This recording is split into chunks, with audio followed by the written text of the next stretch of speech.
My name is Makala Keys, and I currently am a freelance HR consultant slash fractional HR leader.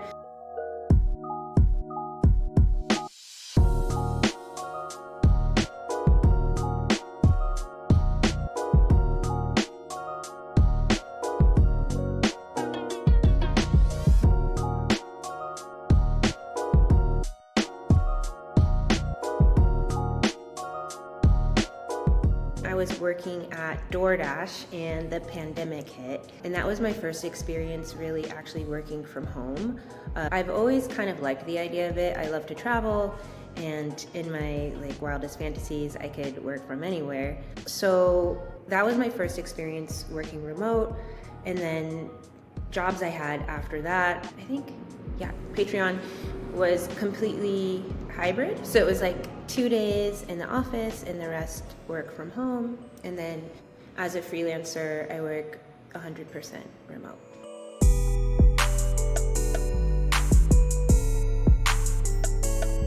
I get to work with different leaders across different industries, and I think that is probably the most exciting thing.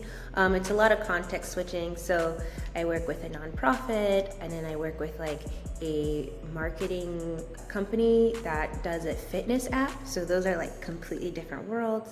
And so I get to see the inner workings of different companies, and that's probably the most exciting part.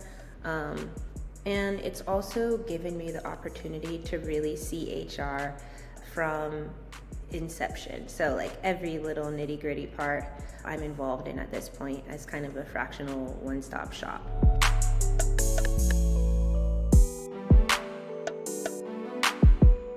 I do have a background in employment law, and I definitely don't think that you necessarily need to have that in order to be a good HR leader. But I do find that knowing the law helps me understand the different problems that small businesses face and making sure that they're compliant when doing those different things. But I also feel like I'm really good at just talking to people in layman's terms, so I don't think I come off like a lawyer, I hope not.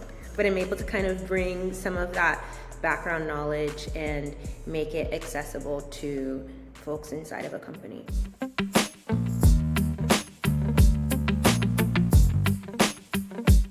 The biggest lessons I've learned have come from getting buy-in from leaders. So HR, the way it usually works is that we have a bunch of policies and programs that we want to send out to the rest of the company, and I feel like if you build those programs in a vacuum, one of the biggest lessons is you're going to get a lot of feedback from the business, and just because we think it's a good idea as an HR team doesn't mean that it's what the business is asking for. And even further than that, I would say a lot of the business leaders I've worked with in the past have specific needs and asks for their team. So the engineering manager is going to want something completely different than the people team manager or the marketing manager. So my biggest lesson has really been sitting down and getting to know those teams from the inside out, and then building with their specific needs in mind rather than building in a vacuum.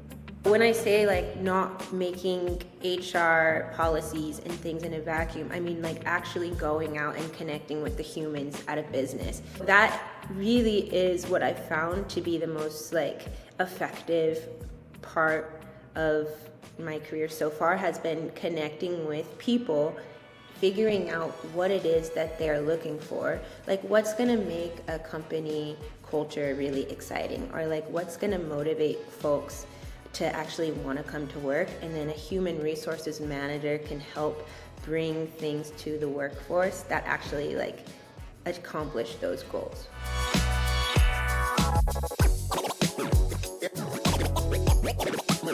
I think one thing is people like it. I've done a little bit of research on just the numbers, and I can't actually spit exact data to you right now, but generally speaking, most Americans really enjoy at least having 1 to 2 days from home.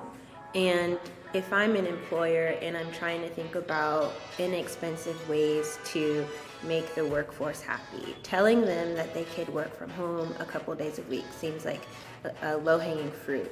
I also feel like it cuts out commute time, right? Folks feel like they can just open the laptop and get to work.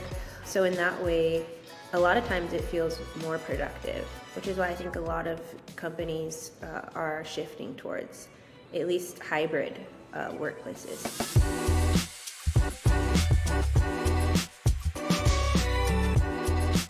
I think getting a bunch of professionals together to brainstorm about this experience that we're having that is very unique, like supporting remote companies with HR, I think has given me a lot of insight into what other folks are doing and best practices, and it's also just community.